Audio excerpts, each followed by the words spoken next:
Surga menjadi hadiah istimewa bagi orang yang hajinya mabrur, sebagaimana sabda Nabi, Al-Hajjul Mabrur laisa lahu jaza ilal jannah.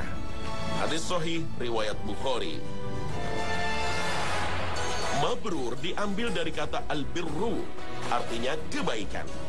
Dalam sebuah ayat Allah Subhanahu wa taala berfirman, "Lan tanalul birra hatta tunfiqu mimma tuhibbun." Artinya, kamu tidak akan mendapatkan kebajikan sehingga kamu menginfakkan sebagian yang kamu cintai. Al-Quran Surah Ali Imran ayat 92. Ketika digandeng dengan kata haji, maka ia menjadi sifat yang mengandung arti bahwa haji harus diikuti dengan kebaikan. Dengan kata lain, haji mabrur adalah haji yang mengantarkan pelakunya menjadi lebih baik dari sebelumnya.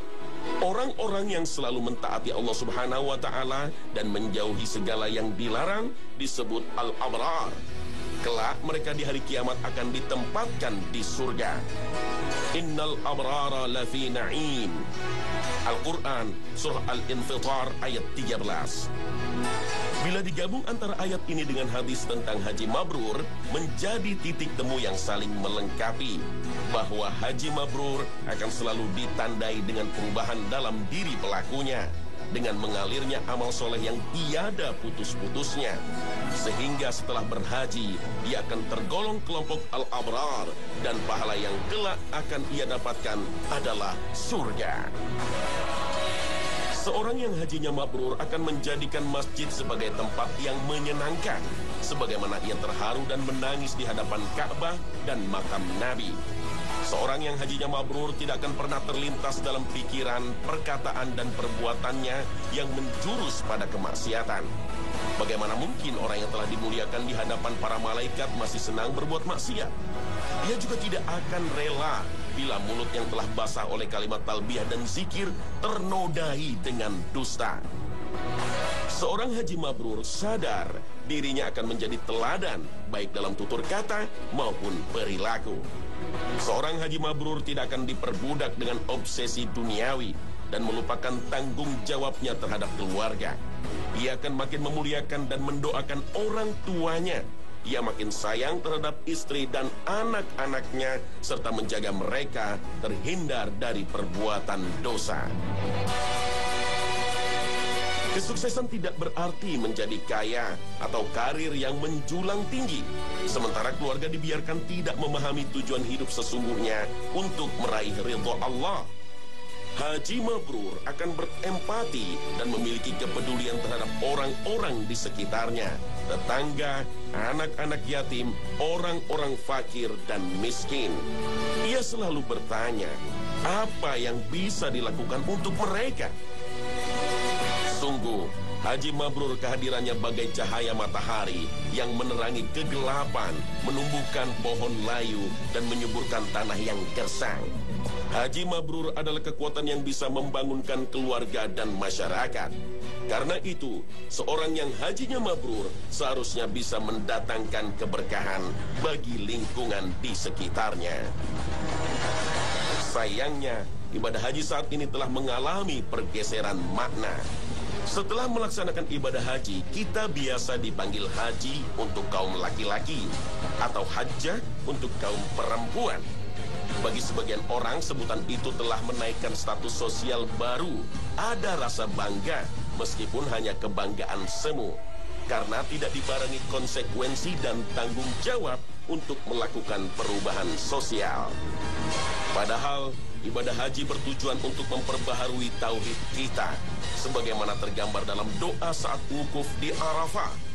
La ilaha illallah wahdahu la syarikalah, lahul mulku wa lahul hamdu, yuhyi wa yumitu wa huwa ala kulli syai'in qadir. Tidak ada sesembahan yang hak selain Allah. Dialah satu-satunya sesembahan yang tiada sekutu baginya. Miliknya lah semua kerajaan dan kekuasaan, dan miliknya pula segala puja dan puji, dan dia atas segala sesuatu maha berkuasa. Wukuf di Arafah tidak bisa diganti dengan dam. Karena itu barang siapa berhaji tapi tidak wukuf, maka hajinya batal. ia harus mengulang kembali hajinya pada tahun mendatang. Setelah sempurna melakukan semua rukun dan wajib haji, maka ia menjadi manusia baru dengan keyakinan tauhid yang kokoh. Orang yang sudah berhaji telah memperbaharui janjinya kepada Allah untuk memperkuat keimanannya dan menghancurkan semua berhala dunia yang telah memalingkan tujuan hidup semata-mata untuk Allah. Sangat aneh, orang yang sudah berhaji masih percaya dengan tahayul dan perbuatan syirik lainnya, serta memegang kuat tradisi yang batil. Sangat aneh, orang yang sudah berhaji masih diperbudak oleh nafsu duniawi. Rasulullah bersabda, barang siapa yang berhaji ke Baitullah lalu tidak berkata-kata kotor dan tidak berbuat kefasikan, maka dia pulang ke negerinya sebagaimana ketika dilahirkan oleh ibunya. Hadits riwayat Bukhari, Muslim. Haji mabrur menjadi rahasia Allah, namun kita bisa menilainya secara lahiriah. Karena haji bukan hanya berdimensi spiritual, juga berdimensi sosial. Seorang haji harus peka dan peduli dengan persoalan sosial. Rasulullah dalam suatu hadis mengemukakan bahwa salah satu indikator haji mabrur adalah suka memberi makan. Hadis riwayat Ahmad.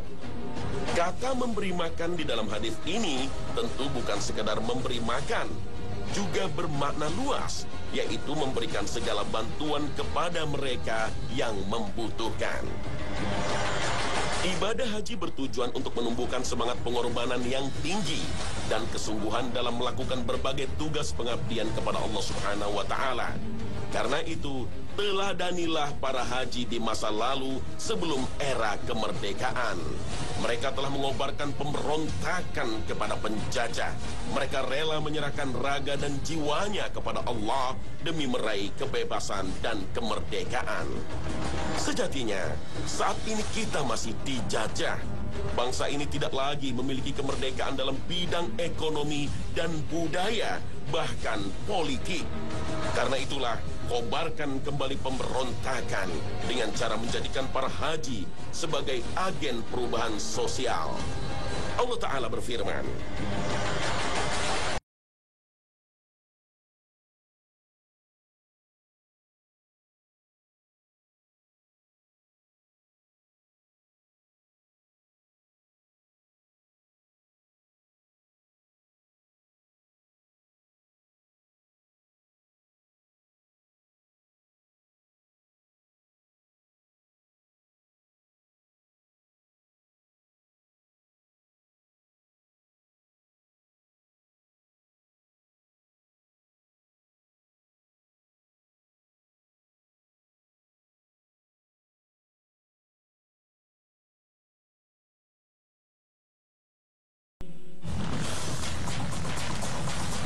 saat Nabi Muhammad berusia 35 tahun sebelum diangkat menjadi utusan Allah, banjir besar pernah melanda Mekah dan merendam bangunan Ka'bah.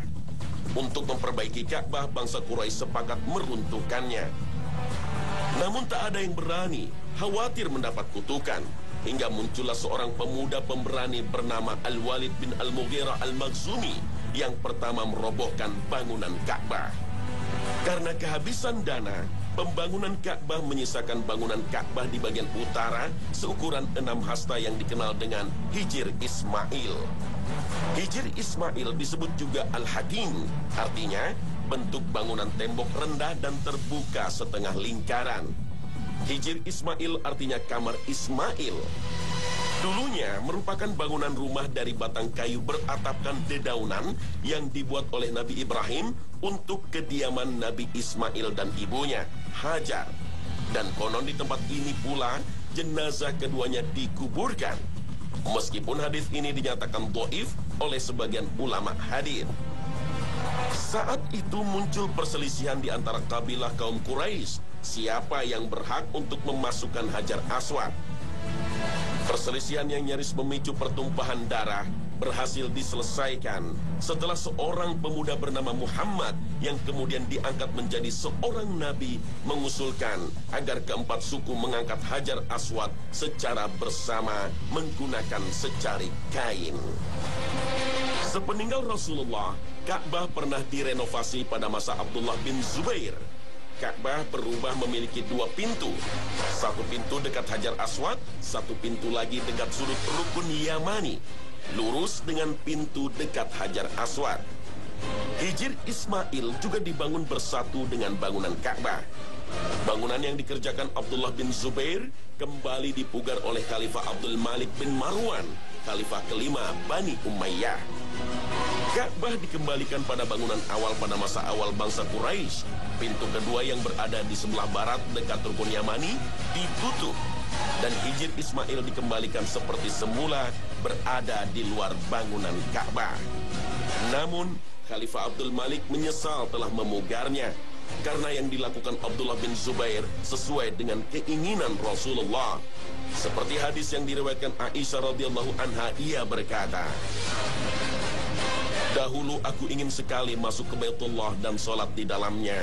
Maka Rasulullah SAW menarik tanganku dan membawaku ke dalam Hijr seraya bersabda, 'Jika engkau ingin masuk ke Baitullah, maka sholatlah di sini, Hijr, karena ini adalah bagian dari Baitullah, karena kaummu menguranginya di saat membangunnya kembali.'"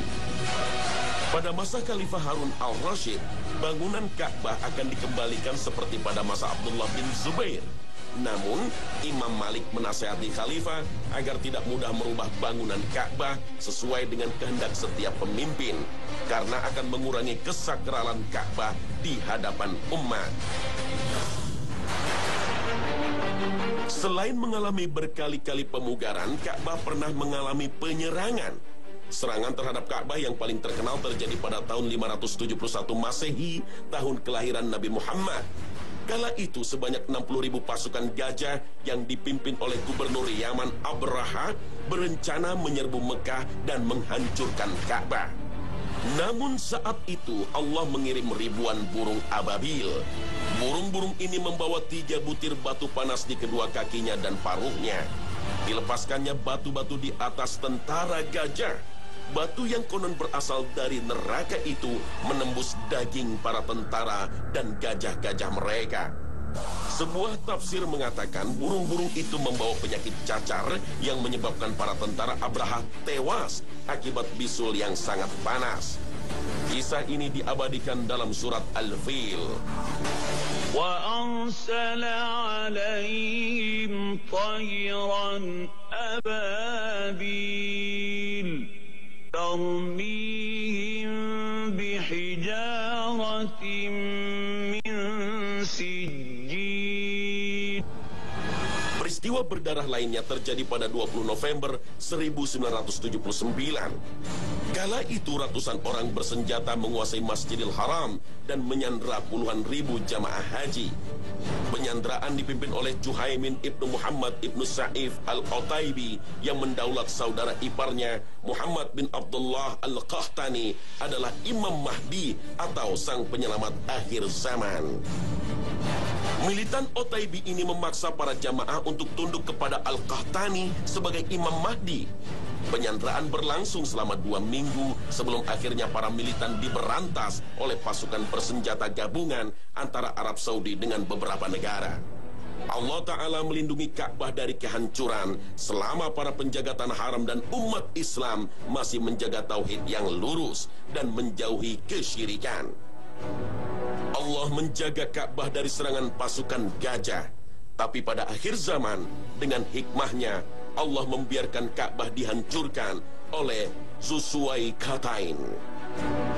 Dalam Musnad Imam Ahmad dan Sahih Bukhari diriwayatkan dari Abdullah bin Abbas, Rasulullah bersabda, Zusuwaikatain dari Habasyah akan menghancurkan Ka'bah, pengikutnya akan merampasnya dan menanggalkan kiswahnya. Seakan-akan saya melihatnya Ka'bah sedang diruntuhkan batu demi batu.